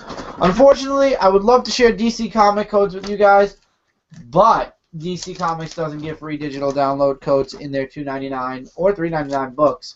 Only a few books have that baggie where you get a free code. All I can share with you guys right now are Marvel. So whatever Marvel books I do get physically that have codes, I will share it with you guys, and hopefully you'll get something out of it, because I sure as hell am not using the digital codes. I had a humongous collection of digital comic books, and then something happened to Marvel.com's website, and it erased everything, and I couldn't redeem them again. So after that, I stopped redeeming my codes because it didn't matter. I couldn't read my books anymore. They were all literally gone. Waste. It's a waste of whatever. But I don't know. In the coming year, I'm going to be reading a lot of digital stuff instead of physical, and if I like it digitally, I'm going to do what Dan's doing and get them physically as trade paperbacks. If I ever stop reviewing individual comics, that's where I'm headed. Trade paperbacks. A, to save money. B, space. And C, it gives me an opportunity to see if the series is even worth reading to begin with. But I'm going to be reviewing comics for a very, very, very long time. Where does that leave me to go then? You could get it. You could do whatever you want. No, like, do I take over? You're not taking over my show. No, I wasn't saying that. I was saying because I wouldn't do that. This review show isn't going anywhere for a very long time. I'm talking years down the line. Or if money, money is, what makes the world go round. If money becomes an issue, then maybe, maybe hands will be forced, or digital. It'll become a lot digital. Yeah, because in the future, there are priorities and stuff. Yes, especially with a young boy growing up. And bills and stuff if we ever get our own place. Our own anything, yeah. Well, we got more comments. Just saying. Yeah, we got more comments. Justin, how's it going, guys? Great to have you on here, Justin. Things are going pretty well. Nick got a bunch of questions. And Tim Marston, Spider-Gwen had lovely art. Just throwing it out there. Love the podcast. Thanks. Thank you, Tim. Wow, Nick, you have lots of questions. Justin said the massive events coming from both of the big two has me picking up a lot more indie titles lately and dropping some of the big two titles until after the events shake out. A lot of people, Justin, if I was not reviewing the big two, I honestly probably would drop a lot of the big two books until after the event myself. Dan, you're very heavy into indies. Are you going to be releasing a lot of the big two titles while these events are going on? Yeah, again, I kind of shifted out of Marvel for trades. DC, I'm on the verge of doing that as well. Those indie comics trades that I did read, I'm going to be reviewing them on Comic Frontline, so people will have new review content from me. I'll actually shift away from hauls and more towards reviews of what I've actually read. So that's something that's coming up. I'm looking forward to that, actually. Okay, from Jeremy, before I get into all of Nick's questions, because some of them are focused on Mike, some of them are focused with Dan, and some of them are for everybody. Jeremy says, have you guys seen new brutalities for Mortal Kombat X? I heard about there being 100 brutalities. I have not watched any of them yet. And if so, thoughts, because I feel not like brutality from old Mortal Kombat games. I didn't get to see any, Jeremy. I did hear there's over 100 in the new game coming up, and I'll look into that now, definitely. But we'll talk. There is one game I want to talk about because I talked about it on Hit Points. I want Michael's point of view on it. But first, let's get into all of Nick's questions because Nick asked a bunch. Leonard Nimoy's voice. We got that Leonard Nimoy voiced. Sentinel Prime in Transformers Dark Moon. So Leonard Nimoy was in the those. What is your guys' view on Beast Wars TV series? I didn't watch enough to give an opinion. Have you guys thought of doing... Oh, we did that one. Did you know the Flash variant covers from Flash 38, Batman and Robin 38 are homages to Flash 123? Yes, I knew that, Nick. Dan, did you get any of the 38s that I mentioned? Flash, Batman, and Robin, and Flash 38? Any of the, what, Flash variants, you're saying? Yeah. Yeah, again, they've been in the hall. Some of them I wasn't that big on. Here's Supergirl with the Flash variant. Picked that one up. Mm-hmm. Flash variant. That might have been, well, I got the, they had this month the Harlequin variant. So Harlequin variant on this book. Yeah, Mike got that one. United. And yeah, those look like my only variants. I did see they did like a Jim Lee Superman holding Batman's neck, and there was a Jim Lee Flash variant. I like that one. Yeah, I skipped it and went with the Capullo one. But, I think Brett Booth did the regular Flash cover, so I got that instead of the Harlequin variant, which did look pretty good. But, yeah, I do that individual case by case. Gotcha. All right, moving on. We were asked, did we watch Transformers Prime and the TV movie Transformers Prime? No, I didn't. We didn't watch any of the Transformer Prime stuff. Did you get Darth Vader 2 and Spider-Gwen 1? Yes. I was going to say we're saving that for the haul, but yeah, we did, Nick. Thank you, Mike. Well, you were going to get it anyway. Yeah, I know I mentioned it, but I wanted to actually say wait for the haul. But yes, we did get both books, since Mike said. What's with this A? I see a lot of people putting an A with like a little accent over it. Is that like a new way of commenting? I might be unhip. Oh. Dan. Okay, we're going to Dan for this question. Oh, what I just clicked? I just double-clicked me and... I don't know. Can you still see us, Dan? I can see you guys, yep. Okay, it's working fine. Dan, this question is from you, from Nick. Dan, is there a comic from the big two that is your current least favorite? Least favorite? Wow. Yeah, my favorites stand out to me more than my least favorite. So that's a tough one. Least favorite from the big two. I mean, my biggest gripe on the big two is I just want the regular Superman back.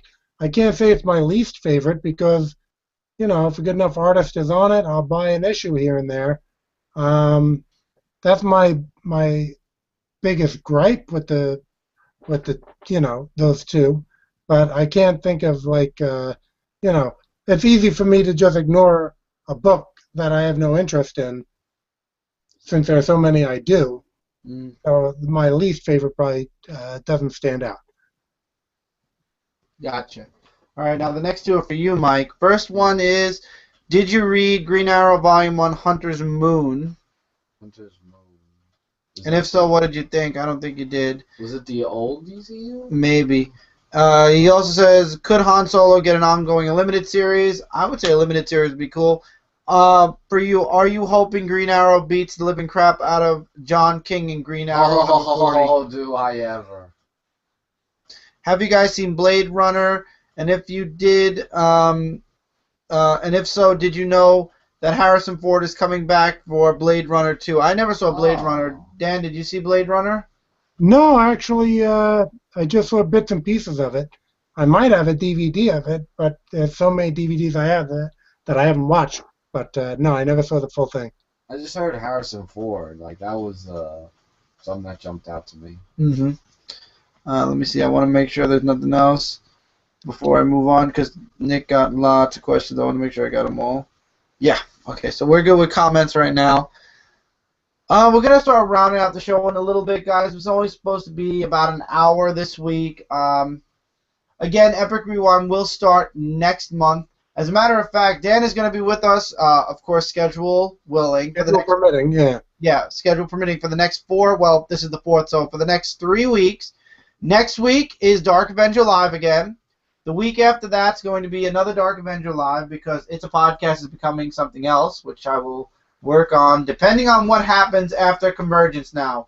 We'll see what happens after Convergence. If I don't like what happens after Convergence, It's a Podcast is going to be put on It's a Shelf for a while, and I'm going to rethink it again. In 3 weeks will be Hall of Toys, which Dan is also welcome on. So there are 2 Dark Avenger Live shows and 1 Hall of Toys show, which you guys will probably be seeing Dan on, schedule permitting. It's good to have you back for these 4 weeks, Dan. We missed you the past 4 weeks, which was a month.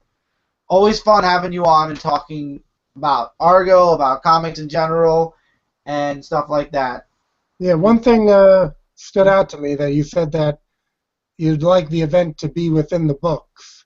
Mm-hmm. And, you know, and I've been talking about being against events and everything, but, you know, I do have, I wouldn't call it quite an event, but there's a special story that I have lined up for Argo 5, number 24 and 25, as like the 25th anniversary, you know, not anniversary, but 25th issue.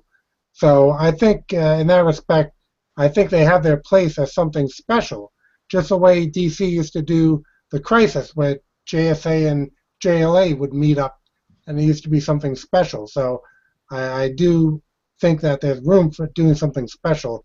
I just feel like they should try to scale down and do some quality stories every once in a while. But that's my little Argo spoiler.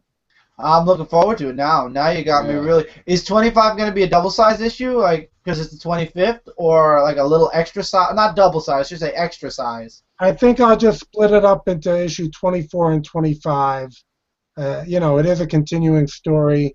Right. I thought about putting that all in one time, but I think people are just like, if they see anything above $3.99, they go, "Yikes! What's happening?"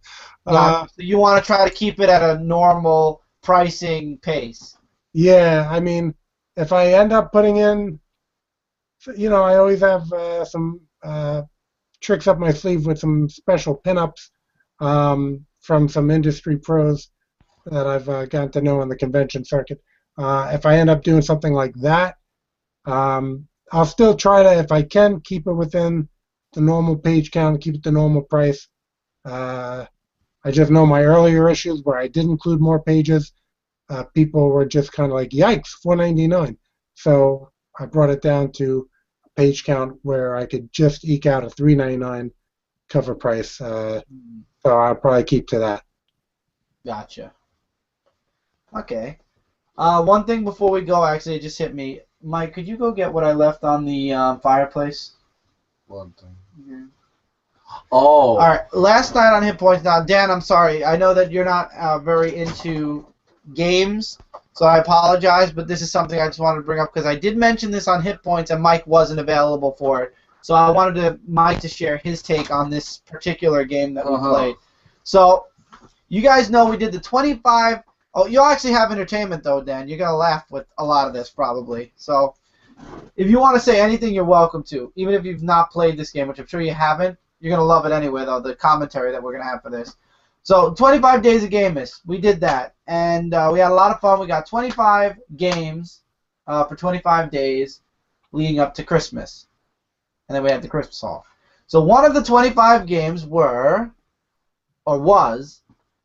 House of the Dead. This is the House of the Dead Overkill. This was a $5 game, and by the time I'm done telling you guys about this game, you'll understand why. This was a game that didn't need a story. The story was stupid, crazy, out there. If you like, let me put it this way. If you like rail gun shooters, where you're on a path, you don't walk at all you do is point your Wiimote and shoot at zombies, this is the game for you. Hands down. If you are a person who likes story, like for example, Dead Space with your rail gun shooting, your rail shooters, I call it a rail, but basically you're on a definitive path. Your definitive path shooter, this is not the game for you. The story is not needed. If they would have just taken me, thrown me in a level, and said, go, I would have preferred that more than the story they tried to throw out at us in this game. As in this book, see? And when you finish the game, which it took Michael and me 2 hours to beat the entire game, you get an uncut version of the game, which is all the levels all over again, but with extra pieces to each level. One of the characters is very annoying and curses in every single sentence. And the other character tries to be mysterious, Mr. G, which actually I was playing the game and I'm like, me and Mike were playing and I had to make some laughs or else I would have bored myself to death with the game. So I was like, I'm Agent G-Spot, yo. And we were having a blast with that. But to be honest, give your opinion on the game. If you want to hear more of my opinion, go on Hit Points, episode 2 or 3, I can't remember off the top of my head. Go on Hit Points. It's live by now on ZoneProPodcast.com if you want my opinion. Mike, you played with me. What was your take on it? Here's how ridiculous I found this game, okay? Like, I was looking forward to playing this game like we did with the Resident Evil Umbrella Chronicles. Like, I was thinking it would be like this game. And then the storyline was just so boring. And the videos, the beginning and end of the cutscenes, you were forced to watch. Yeah. Like, when me and Ellie were watching it, it put both of us to sleep, almost. Yep. And then you had to literally wake me up and say, Mike, there's another level. I'm like, oh, okay. And all that other stuff. And before you start to play the game, like, you know, you have to hit the A button for player 2. You have to wait to get in the game. And then hit player 2. And then hit the A button or whatever that is. It was just horrible. I give this game a 1 star for story. I didn't even finish. All right, finish. I mean, I liked Mr. G. And Isaac... Agent G. And Isaac reminded me of Negan from the Walking Dead comic book. Negan. What was Negan. I said Negan. Okay. Did I say Negan? Negan. Oh, I'm thinking probably Egon. Yeah, go. Yeah, the Negan character from the Walking Dead comic book. This game did not hold my interest. Going after the golden brains was really like... And there's no 1 reward. second. 1 second they give you the look there, and you don't even have time to shoot. How am I supposed to get the golden brain when this thing keeps moving every 1 second? And it makes fun of itself. The last level at the very end, the game made fun of itself at the end of it all. And I was like, really? You just threw that pun at the... No. Just give me a rating, because I want to get my rating. 1 star. I've played better rail shooters. Resident Evil, as Michael said, is definitely one. If you want a really, really good rail shooter, for the Wii especially, Dead Space. Get Dead Space. I forgot the freaking name of it, though. Extraction? Thank you! Dead Space Extraction. That is good story, good on-rail shooting, great everything, graphics and everything. This, if you're a fan of House of the Dead, for $5, you can get it. $5 is worth this game. You go any higher than $5, you are wasting your money unless you are a fan of the franchise and need this game to complete your collection. I want to give it 0. I really, really do, but I don't want to be a jerk about it. You don't want to be an MFer. Right. Like Agent Washington says. Yeah, so I'm going to give it at least a 1 and not even bother. It's a rental at best. Or This- something you buy for $5 this, in a bin. this, you can save your money. It is not worth buying unless, like It's Chris $5. said, Like what we pay. unless you want to just shoot zombies or get your stress out on anything and pretend someone's somebody else and whatever, then you go right ahead. The story But is just it's- so bad. It's Isaac, not I needed. didn't like Isaac, first of all, because of his personality and the way he was so, and everyone's trying to be nice to him, and he has to be like a jerk about it. Like, really? And you know what's funny? Dan actually played on the Wii. So, Dan, we should send you this game so you can try it. Yeah, I don't have the system. I was a guest at someone's house, so It was so bad. I'm sorry. I had to share that with you guys. Overkill? Is that what it's called? Yeah, Overkill. Overkill. House of the Dead Overkill. Do they play the Men at Work song Overkill during it? No, but they do have a very classic, like, you know how at the beginning of a movie they would have that announcer that goes, last time on blah, blah, blah, we had our people doing blah, blah, blah. Yeah, that we just saw. it was so bad. It has nothing to do with overt kill, right? No. Does anyone out there in the comments know what overkill and overt kill is all about? Ooh, that's a good question. Why overkill was changed to overt kill in Image Comics? If anybody knows, leave it in the comments below. I'm going to wait a little bit. Leave your comments, and I'm going to check the comments in a little bit, but avoid this. Avoid it. Oh, avoid it. Yeah, and I don't it even says- want to do a video pertaining to this game alone because I don't Yeah. want to waste an hour of my life explaining how bad. I love how it says brutal, shocking, and unreal. Unreal how this game got out?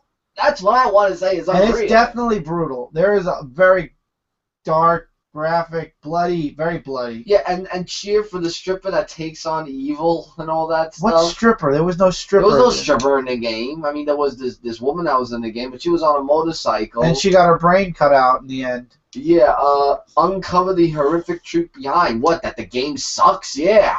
Alright, Mike, you're laying it on a bit thick now. Well, I'm giving my opinion. Yeah, the game's bad, period. Unless you just like rail shooters, then you're going to love the game. But I personally, I want substance. I want story with my game. I don't want to just sit there and have nonsensical... Oh. That's not a game. That's a point-and-click thing. There is a lot of gore, though. I will say that much. That's what I said already. So that's it. We're going to leave the games now. We're going to put the game down. Yeah. And we're going to go to Dan really quickly as we're rounding out the show. Oh, let me check the comments because Dan did pose a question and see if anybody knows the answer. Well, they might have had time to Google it by now. Yeah, that's the problem. I gave him too long to Google. Let's see. Okay. Darth Vader. I hate how they always do this with the comments. They're out of order. You keep mentioning this every... Because it's so annoying. But it's never going to change. I know. And no more comments. We've gotten nothing in the past couple of minutes. So, yeah. Seeing if I happen to have the video right here. Oh, sweet. See if you find any new comments, Dan, because mine loaded up nothing so far. Oh, no, I don't have that. I have the video that I'm making reference to, actually. Oh, awesome. All right. Are you ready for the answer? Yes. This goes back to the days of VHS, baby. Wow, VHS. That's a DVD that you kind of play in a different type of machine for all the kids out there. So we have this DVD, and it is McFarlane and Liefeld drawing with Stan Lee at the table, and they created a character during this video, Overkill. And there they are. There's Stan Lee, there's Todd McFarlane, and there's Rob Liefeld. Wow. And Todd and Rob handed the pen back and forth to each other. They kept drawing until they created Overkill. Then I believe they each wanted to use him in the comics. So, make a long story short, the character was used in Spawn, and I guess since they co-created Overkill, they had to change it to Overt Kill for McFarlane to fully take it. And there was actually an Overt Kill action figure also in McFarlane's early line that I had. But that's a story right there. I gotta kind of hopefully get this transferred to a DVD so I could play it when they don't make any VCR adaptable machines anymore. Yeah, you definitely do. That's awesome. That's some awesome history right there, and that was an awesome little bit of a question answer. Here's another one I have from Whilst Portaccio. There's another picture where Stan Lee's sitting there with Whilst Portaccio, who at the time was another image guy with Webworks.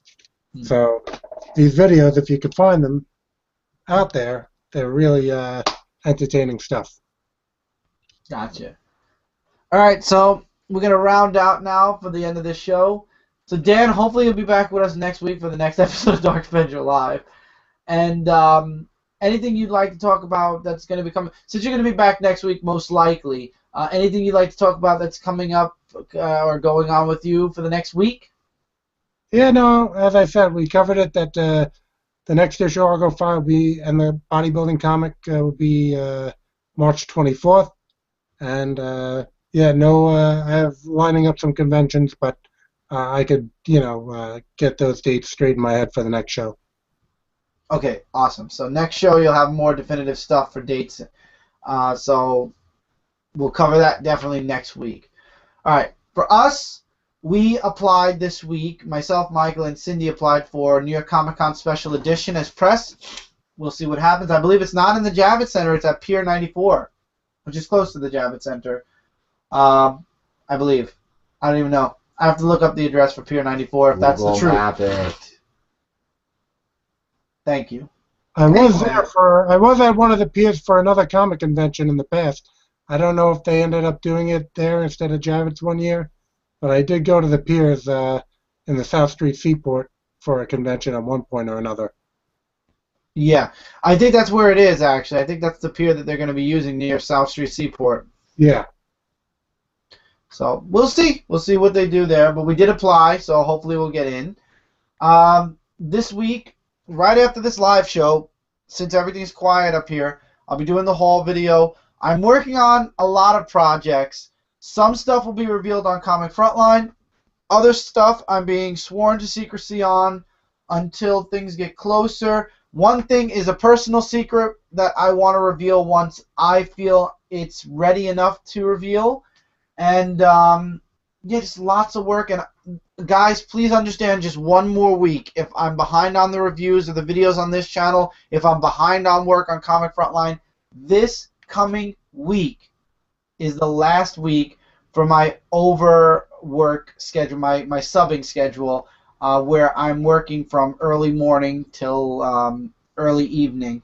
Once this schedule is done and I'm back to my normal schedule, a lot more stuff can be done because I can be up later. I'll be able to formulate things better. I'll have more time. Even Cindy's kind of taking a little bit of the parenting work to give me some extra time at night, which I really appreciate, so that I can get some work done for YouTube, for other projects I'm working on, which I'm really appreciative towards, so that everything can move forward, because she knows for the past 6 months I've been very far behind in a lot of things that I've wanted to do. Epic Story, I have some news with that too, again, for later on in the year. So until then, just stay tuned. As always, I let you guys know as things are coming out or as things get closer. I don't like making promises anymore until I have a definitive yes on it. So just look forward to a lot of things from me. But this week, whole indie review should be on time. Big 2 review might be a couple of days late just because there's a lot of Big 2 books. What else? On Comic Frontline, we've got Mystery Box Mayhem. We have one that came up today. One's coming up tomorrow. I know that Horror Block and Arcade Block should be here next week. Cindy's Kawaii Box should be here next week. I found one box today which Michael might be looking into. Trying to think if there's anything else out of there. We did get some stuff for, since Leonard Nimoy did pass away, we have some stuff that we're going to be getting Funko related. So we might do reviews of that on the Funko Spotlight. And I don't know what other company. If the other company is Funko also, we'll probably just do a Spock Funko Spotlight for both things. But anyway, I think that's about it. Next week for Dark Avenger Live, if Mike can find more blind boxes for Walking Dead, we'll do more of those. There's some Marvel ones also out there somewhere floating around. So maybe we'll collect them throughout the week, pile them up, and then on Friday give you guys some more blind box openings. There'll be more codes next week. There's a lot of comics that have codes for next week, like Spider-Gwen is one. Amazing Spider-Man is another. So if you are in need of reading those books, or if you're interested in reading any of those books, check out next week's episode of Dark Avenger Live, and we will be giving those codes away to whoever gets them. First come, first serve. That's how the codes go. Whoever redeems it first gets the comic. So thank you guys so much. Dan, thank you for being on. It's great to have you back for the next 4 weeks. It's going to suck when you're away again for the next 4 weeks, but we'll just hope that those 4 weeks pass faster so we get you back on here again for the following 4 weeks. Well, great being on the show, and everyone live long and prosper. Indeed. So thank you all so much for being here with us tonight. Feel free to leave comments still, and we'll answer you guys' comments in the comments below, or I'll make mention of them if anything is important on the haul video. I'll again be repeating why things have been a little off this month, and the past 2 weeks especially, and next week is possible. Maybe I'll be able to do some more stuff next week, but things are just a little crazy right now, guys. 1 more week, and everything is going to get back to normal, I pray. So until then, guys, thank you. We love you guys. We're here for you guys. Thank all of you for being here with us live. Love your questions. We hope to see you guys next week. Dark Avenger Live, 9 o'clock, 8:30 if there's a pre-show. Guys, if you are free, be here at the beginning, at the very beginning. We do some special stuff. It's always Eastern time. We do some special stuff at the beginning of the shows, like the unboxings. We got Rick again. And we got Daryl. We didn't get Rick again. First time. No, I know. I'm saying again, we got these 2 figures. These are the Funko Blind Box Series 2 Walking Deads. Really great stuff. Good. I love these figures. This is worth the money, honestly, these figures. And there's no bobblehead, so it won't break. So, thank you guys. We love you. Take care. Have a great night, and we'll see you soon in the next video. Keep reading and keep collecting, everybody. And this is the waving part. Hi, everybody. Dan's waving. Cindy's got her digital wave. Cindy, wave your head side to side or something.